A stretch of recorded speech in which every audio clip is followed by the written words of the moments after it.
কথা আছে একই নামে রক্ষে নেই সুগ্রীব দোসর। যে ঝাড়গ্রাম যেখানে এত জিনাতের ভয়, বাঘিনীর ভয়ে গোটা গ্রাম ভয় আতঙ্কিত, ঠিক সেই জায়গায় ঝাড়গ্রামে আবার নতুন করে দলছুট দাঁতালের দাপাদাপি।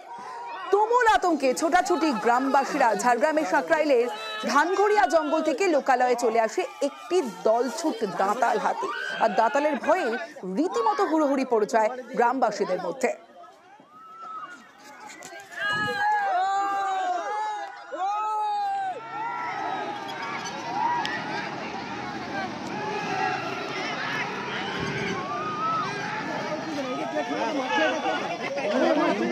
বলতে 4টার সময় হাতি ঢুকে গেছে ধানঘড়ি এলাকার ভিতরে, এই একবারে গায়ের ভিতর দিয়েই গেল পায়রায় দিয়ে বনের দিকে গেছে। এরকম যদি এই অবস্থা হয় তাহলে আর হয়তো কিছুদিন পর মানে আমরা যখন বুড়াই যাবো তখন মনে হয় হাতি ঘরের ধারে। কতটা আতঙ্কিত আপনারা? আতঙ্ক মানে ঘরও যেতে পারবো না, আমি এখানে থাকি, এখানে যে ঘর যাবো ভাত খাতে তাতেও যেতে পারে না। এ তো গেল ঝাড়গ্রামের ছবি।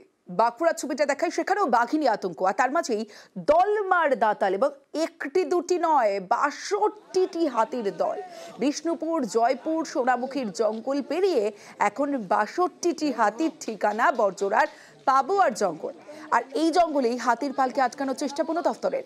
আপাতত প্রায় ১ সপ্তাহ ধরে এখানেই রয়েছে হাতির দল। চিন্তায় বন দফতর।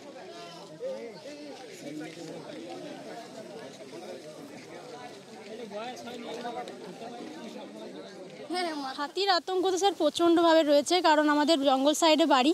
তো আমাদের সেই ক্ষেত্রে আমাদের সন্ধ্যাবেলায় বেরোনো এবং সকালবেলাতে বেরোনো ইভেন খুব অসুবিধা হয়ে যায়, কারণ অনেক সময় দেখছি সকালবেলায় উঠেছে কেউ ঘুম থেকে, তো দেখছে চোখের সামনে হাতি দাঁড়িয়ে আছে, কি সন্ধ্যাবেলায় ঘর থেকে বেরোচ্ছে হাতি দাঁড়িয়ে আছে বাইরে, উঠোনে দাঁড়িয়ে রয়েছে হাতি। আমাদের যেমন ছাদ টাদ কিছু নেই, তো আমাদের এবারে মাটির ঘরে থাকা মানে প্রচণ্ড আতঙ্কের মধ্যে থাকি। এবার ধান চাল রেখে মানে প্রচণ্ড অসুবিধা হয়।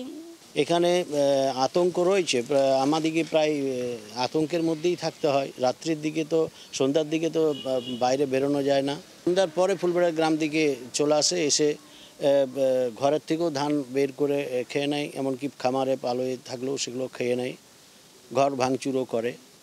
একটা আতঙ্কে আমাদের দিন কাটাতে হচ্ছে।